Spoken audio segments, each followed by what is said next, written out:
Welcome to Amra's Armchair Anecdotes. I'm Amra Pajalic, writer, teacher and storyteller. Pull up a chair and let's dive into stories about writing, life and lessons learned, sharing wisdom from my armchair to yours. You can find the episode show notes, your free episode handouts and my how-to guides at amrapajalic.com/podcast. And now it's time to dive in. Welcome to Amra's Armchair Anecdotes. This is the first episode of my podcast as I transition into an interview podcast. And my first interviewee is Fikret Pajalic. He came to Melbourne as a refugee, learnt English in his mid-20s and started writing. He won and placed in competitions, published in anthologies and literary magazines. His fiction has appeared in Meanjin, Overland, Westerly, Etching, Sleepers, Antipodes, The Big Issue, Hotel America, Wisconsin Review, Minnesota Review, so many places. I think over 50 publishing credits internationally for his short stories. And he was awarded in 2014 a Creative Victoria grant, in 2015 an Australia Council grant for the development of his literary manuscript. He is married to me, so we've actually been married for 28 years, and he is the first author that I published under my press, Fikret Press. This is his short story collection. It's called Complication. And so welcome, Fikret, to my podcast. Thank you for being my guinea pig, I'm calling him, as I learn how to transition into an interview podcast. So first, I just wondered, could you tell me and the audience about how and why you started writing short stories? Okay, so I came to Australia as a refugee in 1994, and it took me about 10 years to realise that I suffer from PTSD. Mm-hmm. That was the time when people weren't talking about mental health issues, especially men. So it took me a while to realise I suffered from, post-traumatic, whatever it's called. Stress syndrome, yeah. At the time I worked for the Department of Justice, and I witnessed something which was really disturbing, and part of the process was to go through EAP, Employee Assistance Program, and I spoke with a counsellor, had a few sessions, and then she suggested that maybe I should put some of my previous experiences in writing, so that in a way that's you're supposed to deal with it, but it was a bit of a catch-22 for me because, or double-edged sword I should say. Every time I wrote something, I got hurt again. So it triggered it a little bit. Yeah, it was triggering. Mm-hmm.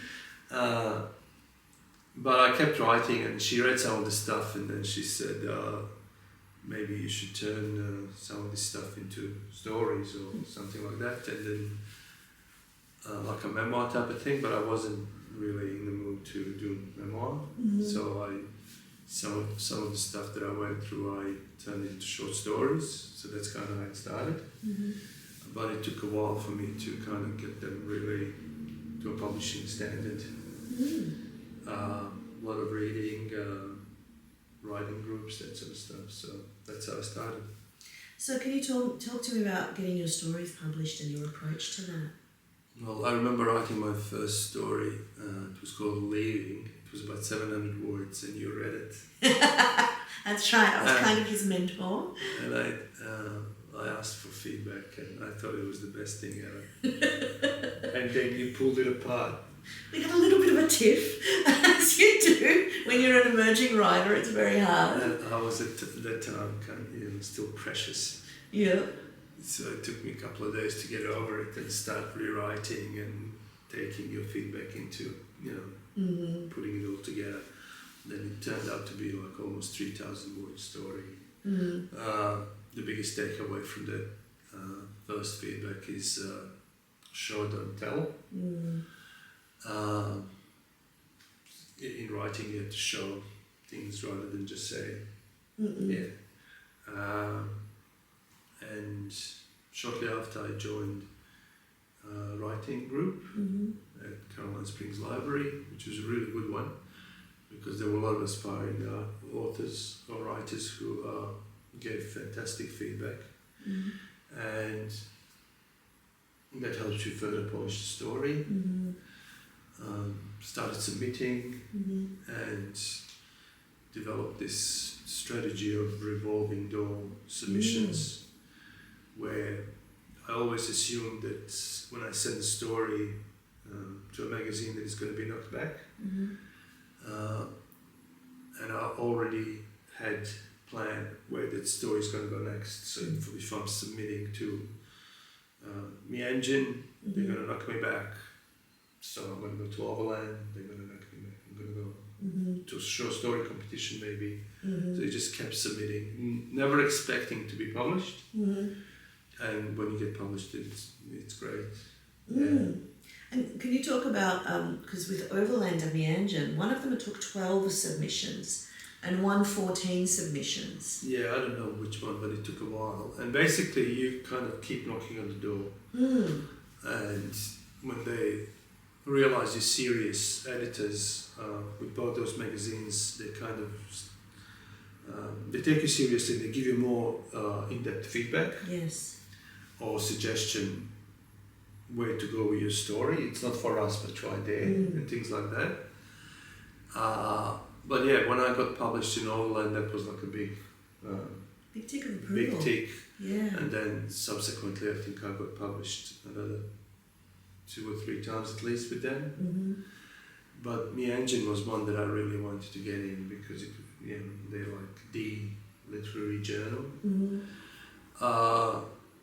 And I got a few knockbacks and eventually got published. It was Complication story, which is a title of the short story collection as well. And it was Zora Sanders who was editor at the time. And she was really kind and patient and took me to the steps, a lot of feedback and polished story. I polished story even with her even further. And yeah, that was like, when that got published in Meanjin, I was really happy. And what was your view about working with editors when they gave you feedback? Well, it depends on the editor. Like with these more established magazines, they're really good, especially if they've been in the job for a few years. But I had some kind of weird experiences with new magazines where editors are not as experienced, that they try to chop and change a lot, I guess. But it was only like once or twice where I decided my story was accepted, but it just wasn't good fit. Like that was their vision of the magazine and my story, and I'm like, change this, change the other thing, and blah blah blah. I remember being published in one of the American journals. I can't remember what it is. And I submitted like a, 4,500 word story. And this editor, she slashed it to 2,000 words. It was basically my favorite author is Raymond Carver, and he got advice from his longtime editor. I can't remember his name. I think his surname is Leash something. He told Raymond Carver, every time we write a sentence that it's 15 words, make it 5. So that's what she did with that story. And when I read it first, I'm like, what did she do? I'm like, wow. Then I read it again, then again. I'm like, oh my God, she made it really good, really to the point. It was like every sentence counted. So yeah, 99% of the time I just go with the editor, because very occasionally they don't know what they're doing, but very occasionally. So and you also then you have to take a stand. You say no, I can't change it. Yeah, and you also had these editors write you letters of support when you were applying for the grants. Zora Sanders did, and I can't remember the name of the other person who wrote it. I don't know whether it was Jennifer Mills at Overland, I can't remember, but yeah. So because you establish the contact, especially if you get published a few times.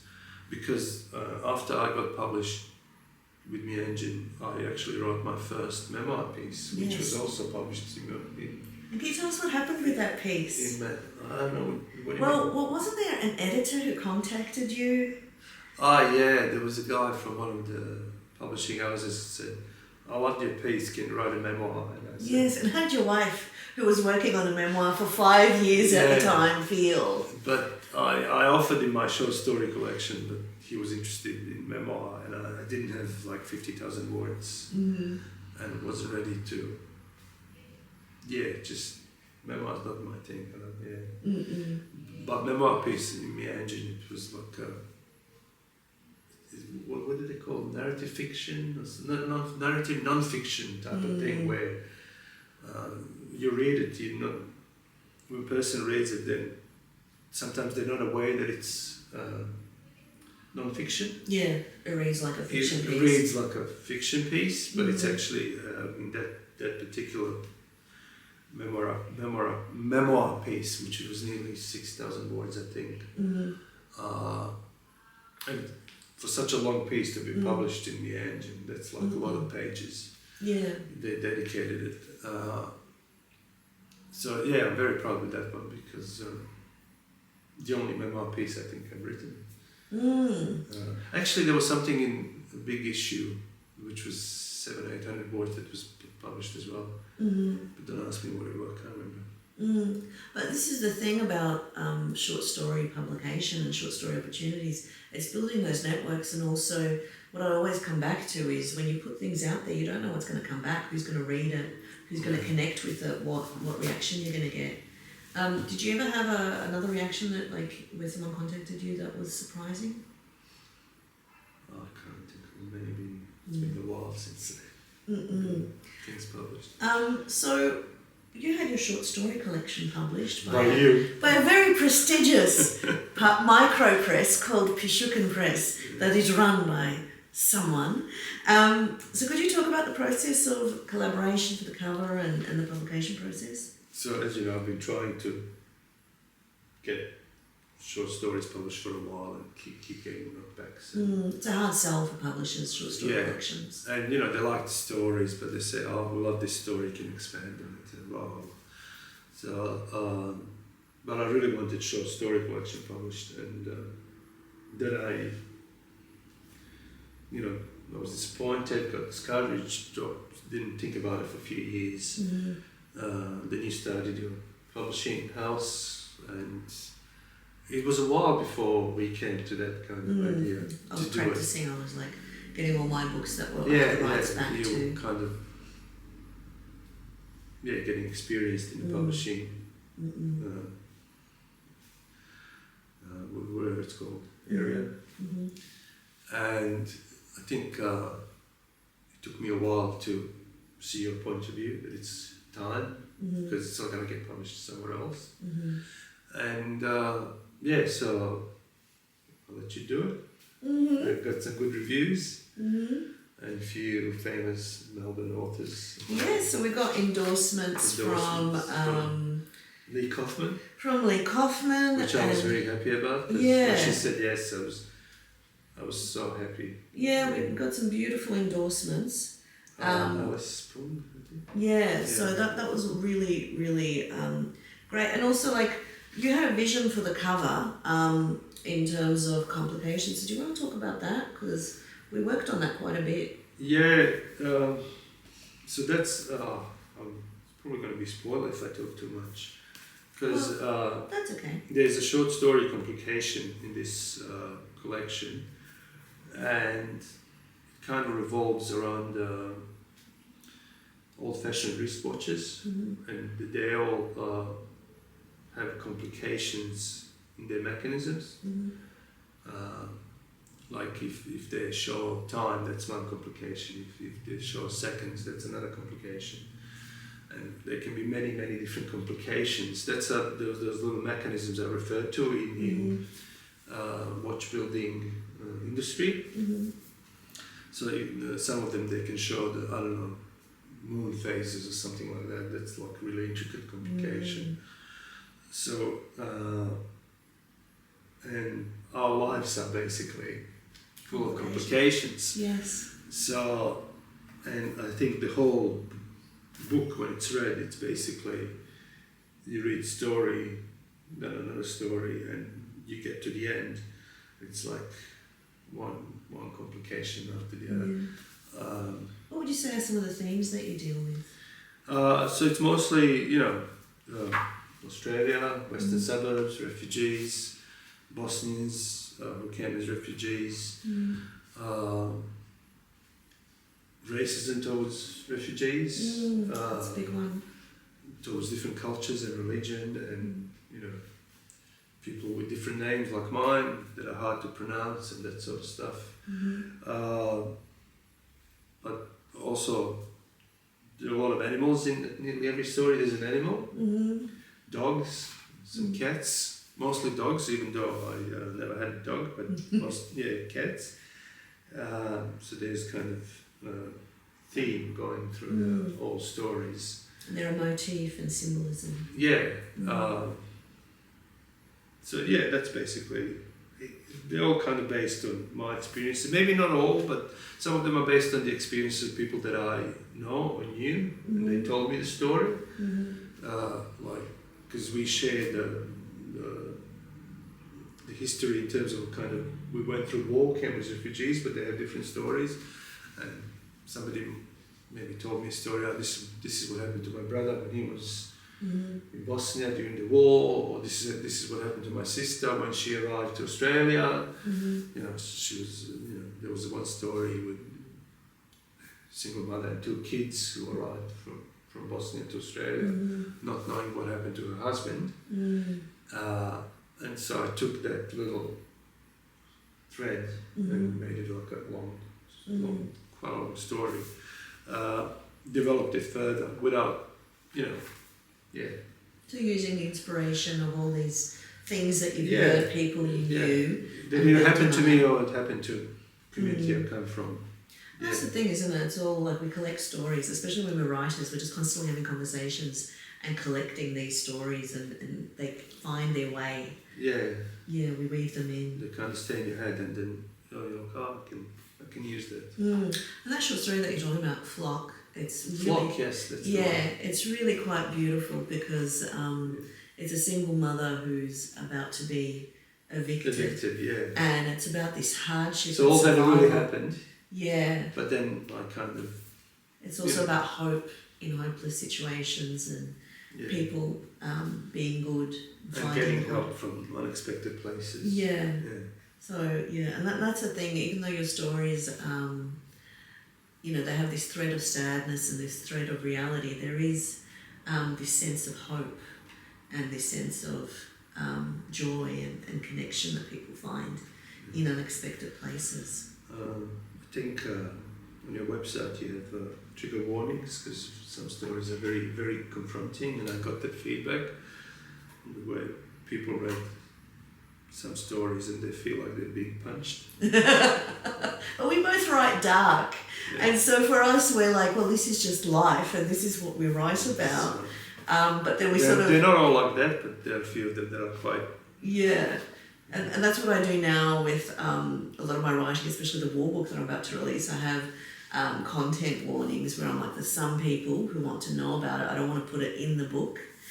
We didn't do that with your book. We didn't want it in the book because it can be seen as spoilers and we don't want to spoil it for people. But if there are people who need to sort of be aware of certain things, then we've got a QR code and it takes them to a page where it's got content warnings, and that way you've got that heads up. So we're just sort of trying to navigate this new, because we also use a lot of real language and a lot of Western suburbs, that's how we talk. Then some people find that confrontational.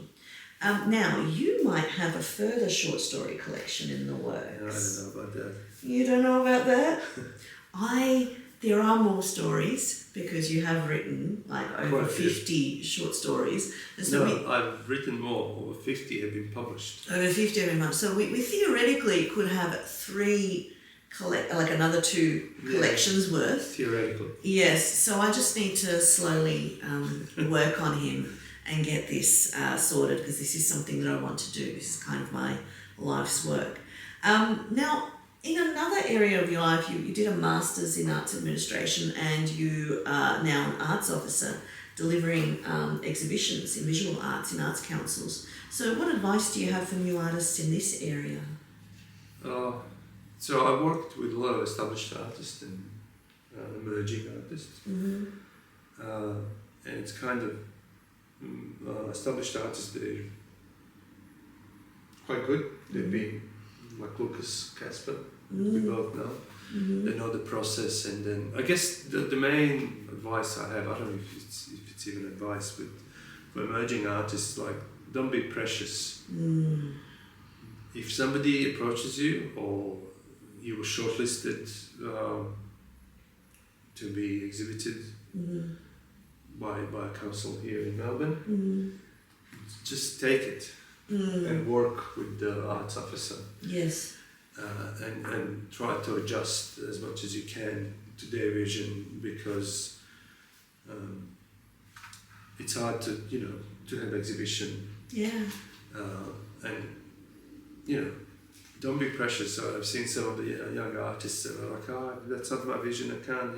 They get $3,000 fee, for example, to be exhibited, but they're demanding, or they're just kind of not flexible, because councils basically they will never, most of them, they're not gonna put something on their walls in gallery that's too controversial, or so they might get complaints. So it's your first exhibition, you're getting some exposure, so just don't be too precious about your art. Yes, it's that issue of artists wanting to have a vision and wanting to push the boundaries, and seeing this as perhaps censorship, but it's also like you have to understand who is funding this, who is paying you for this. And there's always time for that later. Yeah. Like with your next exhibition, or late when you establish yourself, then you can, if you in private galleries, they can put whatever they want basically. Yes. So that can be their aim further down the track, but to get to that point, you need to, establish. You need to get exhibited with local council, and that sort of stuff. So, and I guess going back to talking about the short stories that you had published and working with editors, it's about developing your skills, about having those opportunities, and about learning from it and building, your skill level. It's very similar, where you kind of you trust the editor, or in their case, they trust the arts officer. It's nurturing them in a way to get that first exhibition done. And most of them are fine, and they accept all of us. Every now and then, you get a person, illusions of grandeur. It's like, oh no. And the problem is sometimes when things happen too early and you don't quite know about the world, you don't realise opportunity. Like I remember when I got published with my debut novel, and I was at a conference called Reading Matters Conference, and I've never been to that conference. I didn't know what it was. I didn't realise what a big deal that was until years later, where I was like, oh my God, that was a really big deal. My publisher, Text Publishing at the time, got me on a panel, but I did not have any idea what that was. And that's sometimes the issue. You don't realise until afterwards, where you're like, oh, that was an amazing opportunity that I don't know I'll have again. So any last words on the power of arts for well-being and joy? Oh, I don't know. I guess if you're a writer, keep writing, if that helps you deal with your mental issues, if you have any, and we all have some. Similar with visual arts. Yeah, what was the question? Last words on the power of arts for well-being and joy, because you were talking about that you started writing because of counselling. Yeah, but for me it was a bit difficult, because... Was it ultimately cathartic? Did it help? I don't know. Yeah, maybe. Maybe. You're being cautious here in terms of our health. Yes, because I got hurt again. Yeah. When I was, putting it on paper, so... You get that secondary trauma. Yeah. Eventually it gets better, and like it all depends on the person how they deal with that. So I don't know. I'm probably not the best person to give any mental health advice because I went through anxiety and depression, and every now and then I still, I might have a really bad morning, but great afternoon, and it's just kind of up and down. Or good month, and then next month it's pretty crappy. So yeah. And I guess since we're talking about it, like this is the residue of being a refugee. Can you talk a little bit more about your experiences as a refugee in Germany, just to give everyone some context? Austria, sorry. I always confuse those two. Well, I didn't have any status there because I was basically kind of illegal in a way. It was all in limbo because Western Europe kind of didn't experience refugee wave for a while, and there was almost this thing where it's like, how can a white person be a refugee? Normally people from my country would go to Germany and Austria and Switzerland to work, and for economic reasons, and then waves of people came with nothing, and it was confronting for those societies to see that. And also I remember I met an Englishman in Austria who came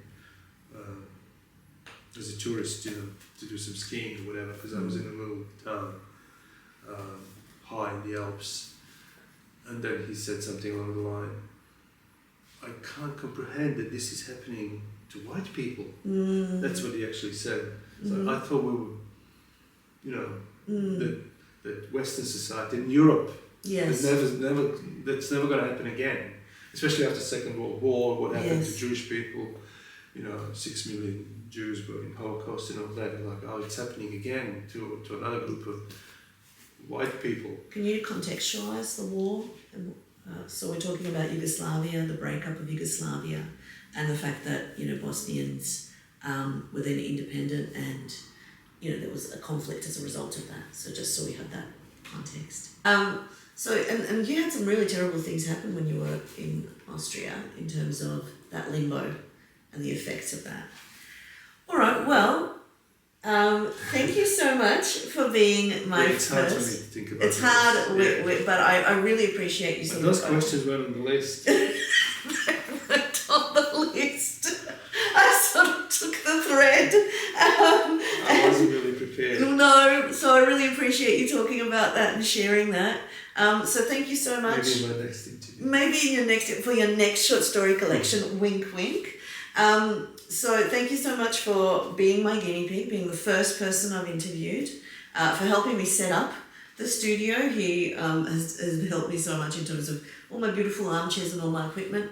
And thank you, I hope, to those of you who might be watching and listening to this, thank you for joining me for this episode of Amra's Armchair Anecdotes. Bye. Thank you for tuning in to Amra's Armchair Anecdotes. If you enjoyed today's episode, don't forget to subscribe and follow for more insights, stories and inspiration. From my armchair to yours, remember, every story begins with a single word.